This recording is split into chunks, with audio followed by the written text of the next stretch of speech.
स्त्री के रूप में ताड़का एक घोर पाप है और पाप को नष्ट करने में कोई पाप नहीं होता। हे राम, तुम इस पापिनी का संहार कर दो।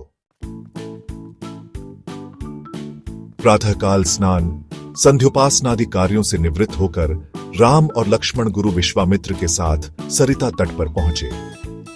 एक वनवासी मुनि ने विश्वामित्र के साथ दो सुकुमार बालकों को देखा तथा उनका परिचय प्राप्त कर वे एक छोटी सी सुंदर नौका ले आए और विश्वामित्र से बोले, हे मुनिराज, आप इन राजकुमारों के साथ इस नौका पर बैठकर सरिता पार कर लीजिए। विश्वामित्र जी ने उस मुनि को धन्यवाद दिया और राम तथा लक्ष्मण के साथ नौका पर सवार हो गए। इस प्रकार वे सागर से मिलन की आतुरता में कलकलनाद के साथ दौड़ती जा रही उस नदी को पार कर गई।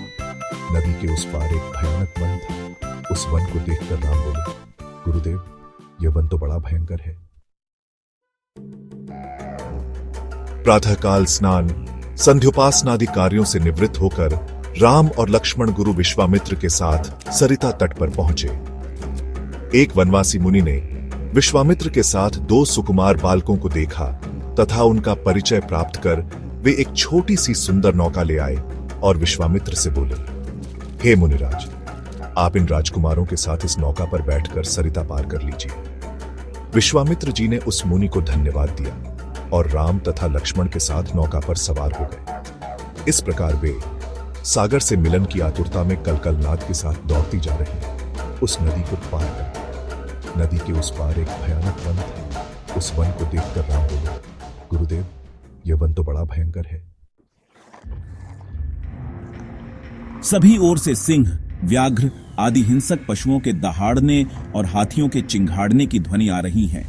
जंगली सुअर, भालू, वन भैंसें आदि वन्य प्राणी भ्रमण करते दृष्टिगत हो रहे हैं। वृक्षों की सघनता के कारण सूर्य का प्रकाश इस वन के भीतर घुसने का साहस नहीं कर पा रहा है और इसी कारणवश चारों ओर अंधकार हो रहा है। इस अति दुर्गम वन का क्या नाम है?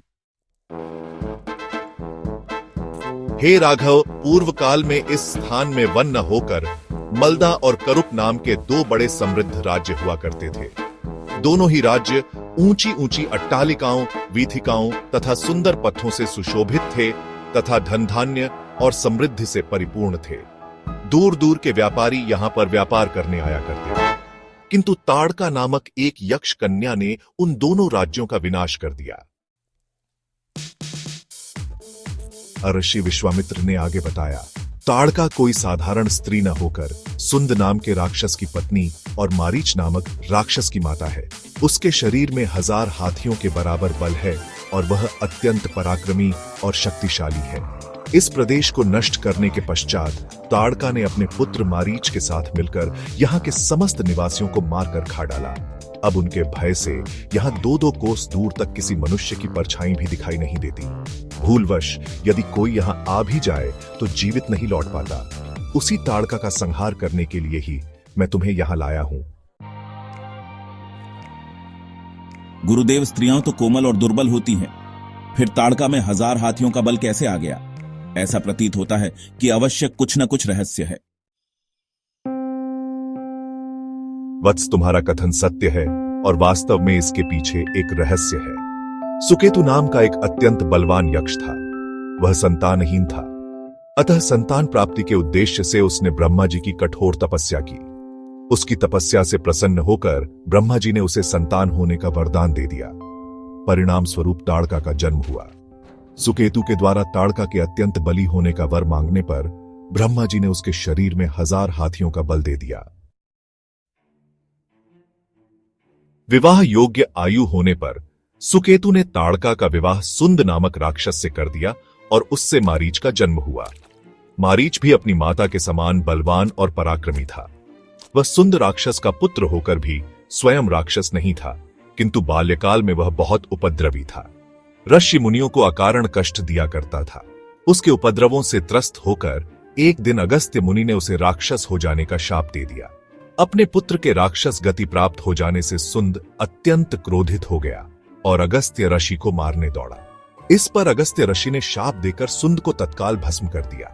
अपने पति की मृत्यु का बदला लेने के लिए ताड़का भी अगस्त्य ऋषि पर झपटी।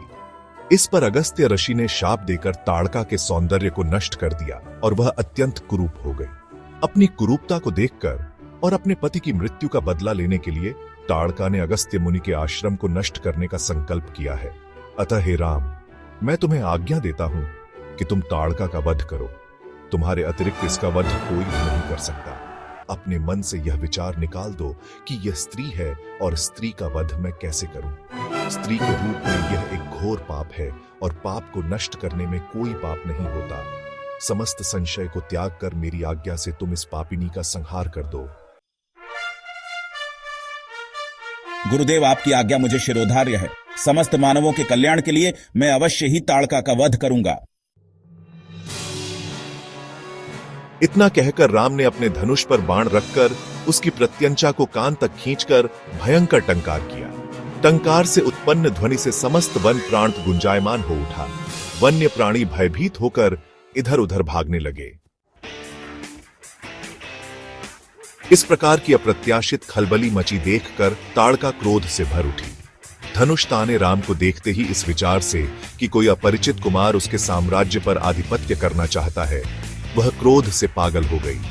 राम पर आक्रमण करने के लिए वह तीव्र गति से उन पर झपटी।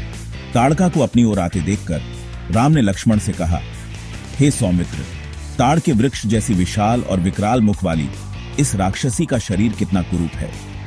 इसकी मुख मुद्रा देखकर ही प्रतीत होता है कि यह बड़ी हिंसक है और निरीह प्राणियों की हत्या करके उनका रक्तपान करने में इसे बहुत आनंद आता होगा।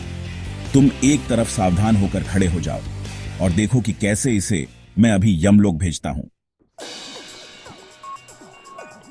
विकराल देहधारिणी ताड़का अपने बड़े बड़े दांत चमकाती, भुजाओं को फैलाए हुए द्रुतगामी बिजली की तरह राम और लक्ष्मण पर अत्यंत तीव्रता के साथ झपटी। राम इस भयंकर आक्रमण के लिए पहले से ही तत्पर थे। उन्होंने तीक्ष्ण बाण चलाकर उसके हृदय को छलनी कर दिया। उसके वक्षस्थल से गर्म गर्म रक्त की धारा प्रवाहित हो उठी। वह आक्रमण करने के लिए पुनः टूट पड़े।